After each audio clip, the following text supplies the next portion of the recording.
प्रदेश में आगामी विधानसभा चुनाव को लेकर राजनीतिक गतिविधियां तेज हो गई हैं। हालांकि चुनाव आयोग द्वारा अभी चुनाव की तिथि घोषित नहीं की गई है, लेकिन अतरौलिया विधानसभा क्षेत्र में संभावित प्रत्याशियों ने अपनी सक्रियता बढ़ा दी है। गांव-गांव संपर्क अभियान, जन समस्याओं के समाधान और सामाजिक कार्यक्रमों में सहभागिता के जरिए दावेदार जनता के बीच अपनी उपस्थिति दर्ज करा रहे हैं। क्षेत्र में इस समय कई नाम चर्चा के केंद्र में हैं। नगर पंचायत अध्यक्ष प्रतिनिधि गुडलक सिंह युवाओं के बीच अपनी सक्रियता को लेकर चर्चा में हैं।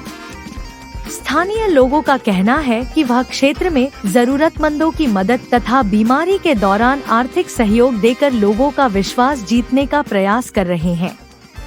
वहीं दूसरी ओर अतरौलिया के वर्तमान विधायक डॉक्टर संग्राम यादव भी लगातार क्षेत्र में सक्रिय है। विकास कार्यों के साथ साथ जनसंपर्क अभियान को गति देते हुए वह तीसरी बार जनता का समर्थन प्राप्त करने की कोशिश में जुटे हुए हैं। समर्थकों का दावा है कि विधायक निधि और विकास योजनाओं के माध्यम से क्षेत्र में कई कार्य कराए गए हैं। प्रदेश सरकार में पंचायती राज मंत्री ओम प्रकाश राजभर भी क्षेत्रीय राजनीति में महत्वपूर्ण भूमिका निभा रहे हैं। राजनीतिक गलियारों में उनकी पुत्री अरुण राजभर के संभावित चुनावी समीकरणों को लेकर भी चर्चाएं तेज हैं। हालांकि किसी भी दल द्वारा अभी आधिकारिक प्रत्याशी घोषित नहीं किया गया है।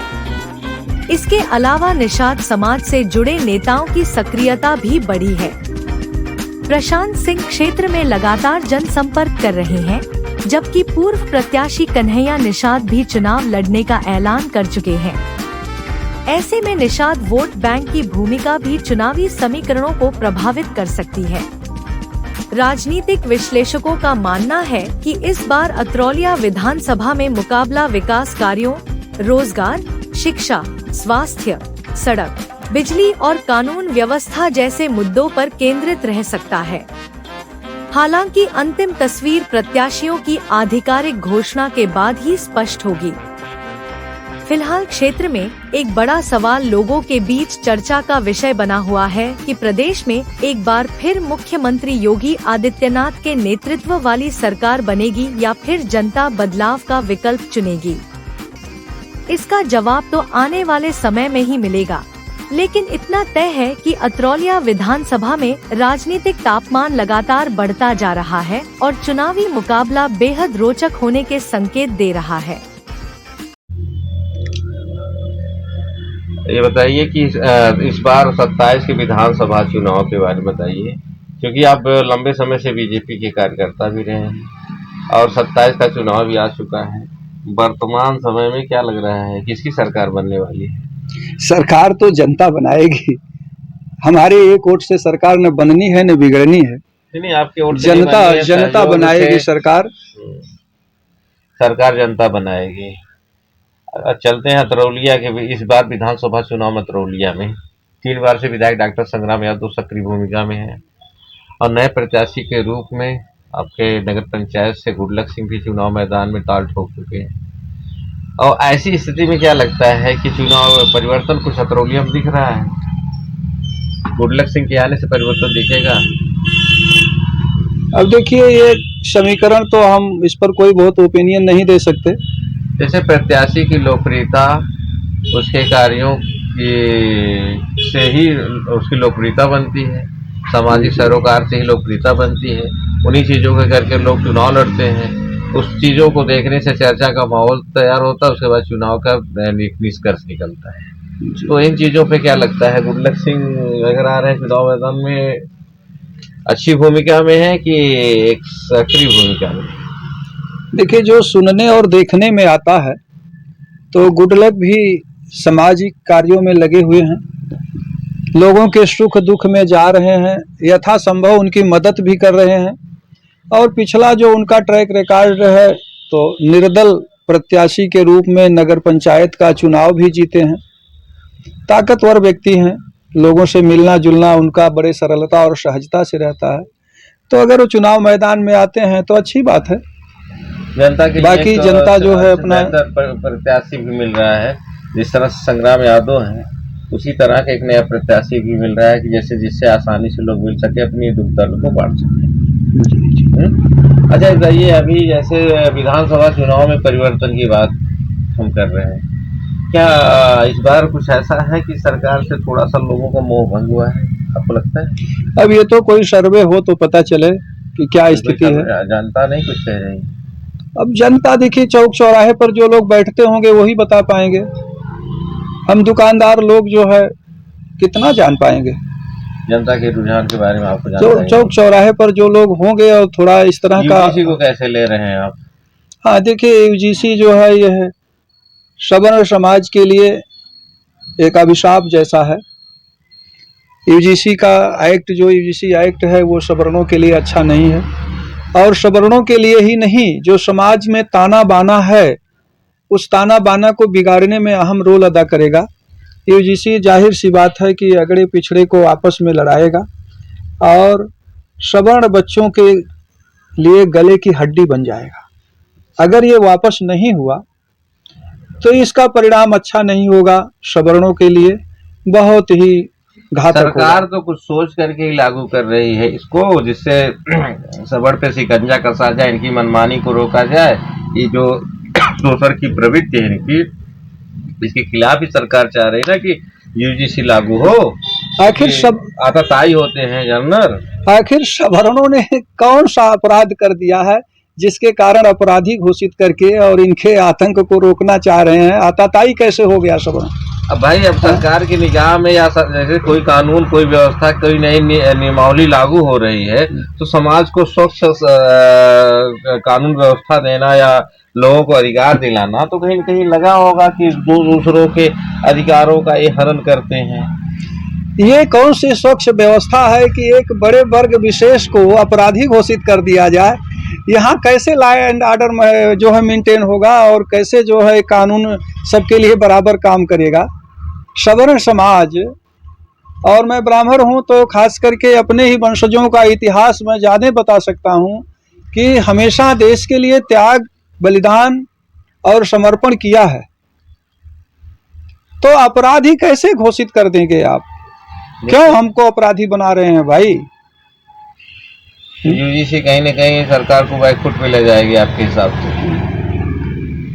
देखिए, यूजीसी से तो हम भी नाखुश हैं, हमें व्यक्तिगत दर्द है और समाज में बहुत लोगों को दर्द है, बहुत लोग इससे पीड़ित हैं और भय में हैं कि इसका परिणाम क्या होगा आने वाले समय में। विधानसभा चुनाव में जनता, हमको लगता है, इसका सोच समेत हिसाब लेने का काम करेगी। हो सकता है, ऐसा भी हो सकता है। ठीक है, हमने अब आपसे मान लीजिए प्रदेश की, और क्या लगता है ब्राह्मण बसपा या सपा में जा सकते हैं ऐसे जो इस तरह के समीकरण बनाए जा रहे हैं? अभी तक तो ऐसा कुछ नहीं कहीं दिखाई पड़ रहा है, लेकिन ये जरूर है कि कहीं ना कहीं लोगों के मन में अपने सम्मान में आक्रोश है।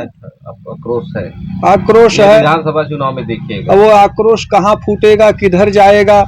कोई नया समीकरण तैयार होगा या पुरानी किसी पार्टियों में लोग सम्मिलित होंगे या सरकार ही संशोधन करके सब कुछ ठीक कर लेगी? ये तो भविष्य के गर्त में है। चुनाव भी दूर है। और दूसरी भी कुछ कह रहे थे कि अभी आप दहेज उत्पीड़न से पीड़ित समाज को बचाना चाहते हैं, जो दहेज रूपी दानों, कैसे आप इस चीज को समाप्त करना चाहते हैं? जी, मोटी मोटा देखिए, मैं राजनैतिक व्यक्ति नहीं हूँ, इसलिए राजनीति से मेरा कोई लेना देना नहीं है, ना मेरी कोई पकड़ है, न मेरी कोई समझ है। हाँ, सामाजिक कार्यों में मेरी रुचि रहती है। और दहेज पर जो बात है, तो दहेज समाज में एक दानव जैसा है जो मुंह फैलाए खड़ा है और ये सबके लिए, सर्व समाज के लिए अभिशाप बना हुआ है, घातक है। हम चाहेंगे कि ताकतवर सरकारें हैं प्रदेश में भी, केंद्र में भी, दहेज की पॉलिसी बनाएं, कोई ऐसा कानून लेकर आए जिससे इस पर अंकुश लग सके। हमारी पीड़ा ये है। और शादी विवाह में जो खर्चे हो रहे हैं, बहुत ज्यादा अनाप शनाप खर्चे हो रहे हैं, इन चीजों पे आपका विचार है कि रोका जाए चीजों को? देखिए, अतिरिक्त जो अनावश्यक खर्चे हैं उन खर्चों पर तो विराम लग ही जाना चाहिए। समाज खुद संज्ञान लेके लगा दे, उसके लिए किसी पॉलिसी और कानून की जरूरत नहीं है। कारण है कि जो अमीर लोग हैं, जिनके पास पैसा है, उनके लिए तो कोई परेशानी नहीं है, लेकिन उनका अनुकरण जब नीचे के लोग करते हैं तो वो जो है परेशान हो जाते हैं।